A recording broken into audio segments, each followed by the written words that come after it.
تک سنا تھا کہ نمرود کو مچھر سے ہلا دیا، فرعون کو پانی سے ہلا دیا، لیکن آج کے وقت کی بڑی بڑی طاغوتی طاقتوں کو مولا بہت ہلکے وائرس سے تُنے ہلا دیا ہے۔ آج ہل گئے سارے لوگ۔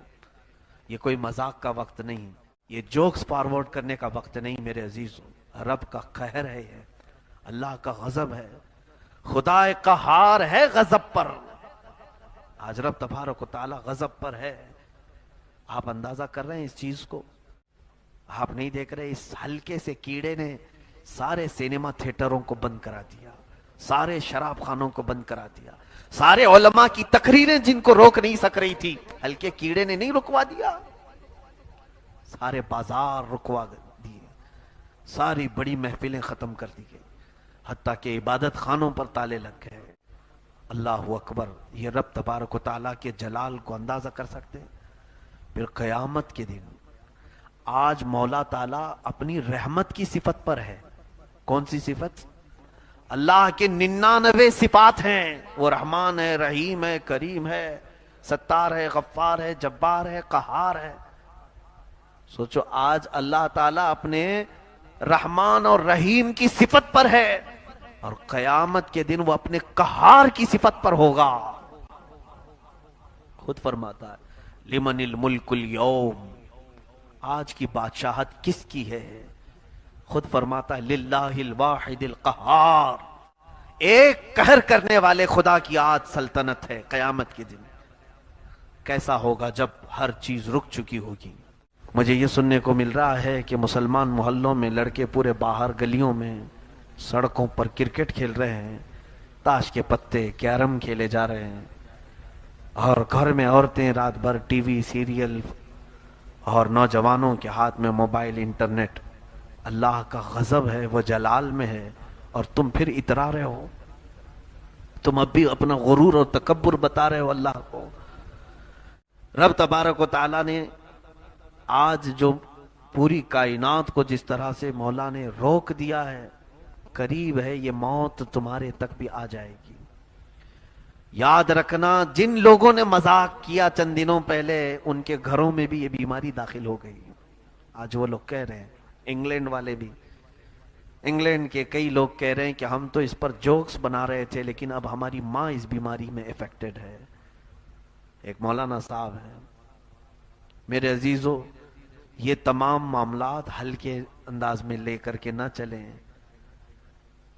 آج سب کو اپنے نقصان کا اندیشہ ہے کہ بند ہونے کے بعد کیا نقصانات ہو سکتے ہیں، اس کے باوجود بھی بند کیوں کیا جا رہا ہے؟ آپ سوچ سکتے ہیں اس چیز کو؟ صرف مسجد بند نہیں ہوئی ہے، یعنی اس وائرس کے اندیشے کو سمجھ نہیں پا رہے ہیں آج ہمارے لوگ، اویئرنس نہیں ہے، لوگ یہ سمجھ رہے ہیں کہ کیا ہونے والا ہے۔ میں صحیح کہتا ہوں، جو ہونا ہے وہ اللہ کی مرضی سے ہی ہوگا، لیکن جب اس طرح کی وبا پھیل جائے تو بندے کو ڈرنا شروع کرنا چاہیے اپنے رب سے۔ قرآن پاک میں اللہ فرماتا وَلَنُذِيقَنَّهُم مِّنَ الْعَذَابِ الْأَدْنَى دُونَ الْعَذَابِ الْأَكْبَرِ لَعَلَّهُمْ يَرْجِعُونَ۔ سورہ سجدہ کی آیت ہے 21ویں پارے کی۔ اللہ فرماتا ہے ہم ان لوگوں کو چھوٹے چھوٹے عذاب دیتے رہیں گے، بڑا عذاب دینے سے پہلے ہے۔ اس آیت کی تفسیر میں کئی صحابہ نے فرمایا ہم نے حضور صلی اللہ علیہ وسلم سے پوچھا کہ یا رسول اللہ چھوٹا عذاب کیا ہے، بڑا عذاب کیا ہے؟ میرے آقا نے فرمایا بڑا عذاب تو قیامت کے دن ہونے والا ہے، چھوٹا عذاب یہ ہے کہ اللہ بلائیں بھیجے گا، بیماریاں اور مصیبتیں بھیجے گا دنیا میں۔ کیوں بھیجے گا؟ قرآن میں اللہ فرماتا ہے لعلہم یرجعون، تاکہ وہ اپنے گناہوں سے باز آ جائیں، وہ پلٹ آئیں۔ یہ بیماریاں، وبائیں تمہیں پلٹانے کے لیے ہوتی ہیں، نہ کہ کھیل کود کر کے عیاشی کرنے کے لیے کہ چھٹی ہو گئی خوب عیش کرو، ٹھٹے مارو، ہنسو، اسی لیے نہیں ہے۔ مجھے تو اندازہ یہ ہونے لگا ہے کہ آج و کل میں پتہ نہیں کس کے اعلانات ہونے والے ہیں۔ آج مجھے حیرت ان لوگوں کے اوپر ہو رہی ہے جو ان تمام معاملات کو لے کر اب بھی سیریس نہیں ہے، مذاق اڑا رہے ہیں ایک دوسرے کا۔ مذاق مت کرو، یہ اللہ کی پکڑ ہے، اللہ کا عذاب ہے۔ اور حدیث پاک میں یہ ملتا ہے پچھلی قوموں پر جب اللہ عذاب نازل کرتا تو کچھ لوگ کھڑے ہو کر کے ان کا مذاق اڑاتے کہ دیکھو کیسے جل رہے ہیں، کیسے مر رہے ہیں. رب تبارک و تعالیٰ اپنے جلال میں ان لوگوں کو بھی گرفتار فرماتا. آج یہی ہو رہا ہے. انتظار کریں وہ لوگ جو مزے لے رہے ہیں اور لطیفے بنا رہے ہیں اور ایک دوسرے کو جوکس کر رہے ہیں. میں توبہ کرتا ہوں ان تمام محفلوں سے اور ایسی باتوں سے. اب کرنا کیا چاہیے ان حالات میں؟ میں اگر وہ ڈاٹا لے کر کے بیٹھوں تو بیان لمبا ہو جائے گا. 3 ہفتوں میں، صرف 3 ہفتوں میں اٹلی کے اندر جو شروع میں 3 لوگ، 5 لوگ، 7 لوگ تھے، آج کی اپڈیٹ یہ ہے کہ 80,000 لوگوں کو یہ کیڑا پکڑ چکا ہے. تقریباً 80,000 کے قریب. 2 مہینے بھی نہیں گزرے 80,000 لوگ افیکٹڈ ہیں. اس میں بڑے بڑے پیسے والے لوگ، اور ان کے پاس ہیلتھ منسٹری اتنی طاقتور ہے کہ وہ دنیا کے سب سے پاش لوگوں میں آتے ہیں. ان کے پاس بیماریاں ہی نہیں تھیں، سب سے ہائی لیول کے ڈاکٹرز ان کے پاس تھے. اور آج کی رپورٹ یہ بھی ہے کہ علاج کرنے والے 11 ڈاکٹروں کی موت ہو چکی ہے. مولا جب پکڑنے پر آئے تو اونچے اونچی سیٹوں تک کو ہلا دیتا ہے. کون ہے آج تمہارا علاج؟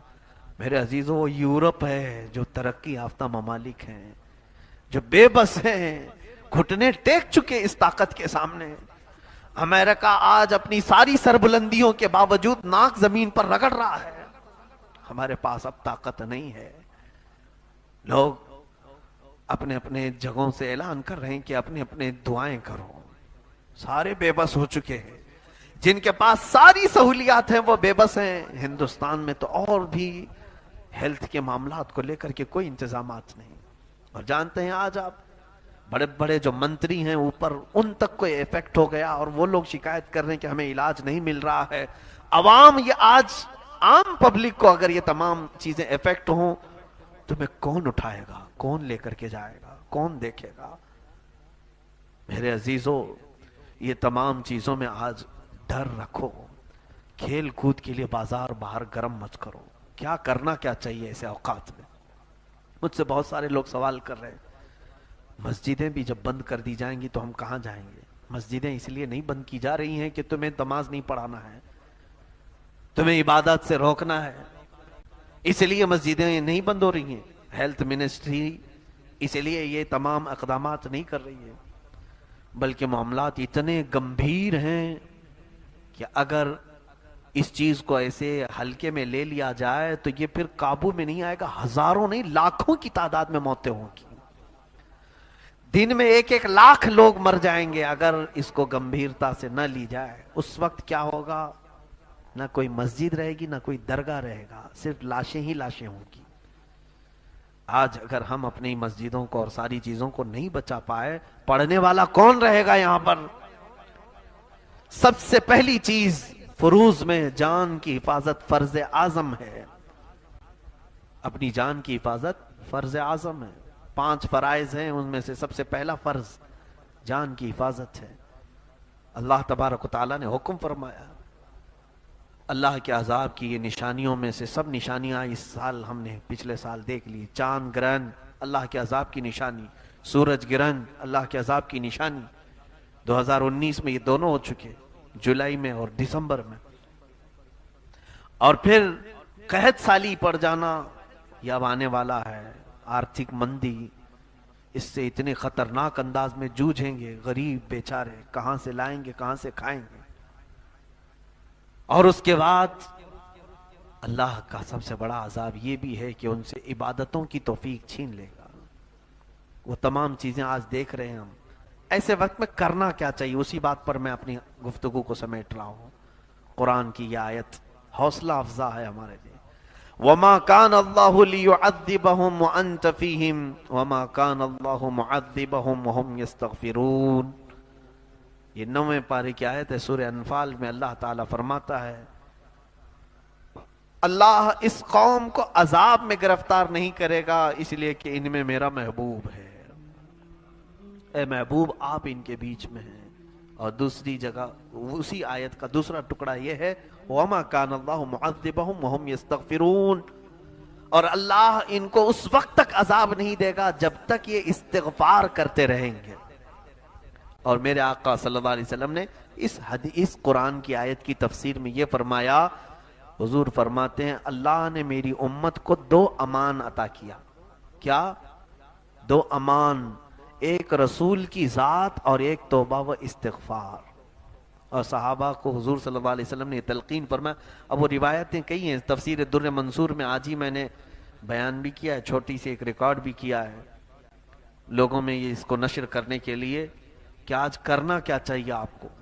صحابہ اکرام نے فرمایا اللہ نے 2 امان اس امت کے لیے اتارے تھے، ایک رسول کی ذات جو اللہ نے اپنے قبضے میں واپس لے لیا، اور دوسرا استغفار جو قیامت تک رہے گا۔ میرے آقا فرماتے ہیں میں چلا جاؤں گا لیکن رب کو منانے کے لیے تمہارے درمیان میں استغفار چھوڑ جا رہا ہوں۔ کتنی بڑی بات ہے۔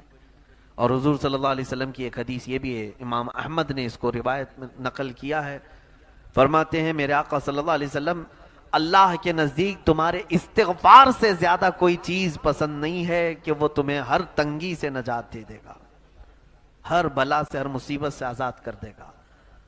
آج لوگ جو جس طرح کی مصروفیات میں ہیں، میں بڑے ادب کے ساتھ گزارش کروں گا بچوں سے، جوانوں سے، بڑی عمر کے حضرات سے، عورتوں سے، اپنے اپنے گھروں میں بند ہو جاؤ، اپنے گھروں کا اعتکاف کرو اور سب کو لے کر کے بیٹھے، دسترخوان بچھائیں، دانے ہوں تو ٹھیک ہے نہیں تو تسبیح لے لیں۔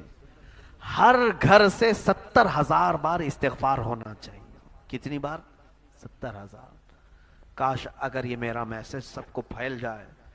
دیکھیں اگر ہمارے گھروں سے استغفار کی گونج اٹھی تو میرے مولا کا وعدہ ہے جب تک استغفار کرتے رہیں گے میں عذاب نہیں لاؤں گا، عذاب نہیں آئے گا۔ اللہ تعالیٰ اپنے وعدے کے خلاف نہیں فرمائے گا، کبھی نہیں فرمائے گا۔ حتیٰ کہ ایک حدیث میں یہ بھی ملتا ہے کہ اگر بجلیاں آ بھی جائیں تو استغفار کرتے رہو گے تو تمہیں نقصان نہیں پہنچائے۔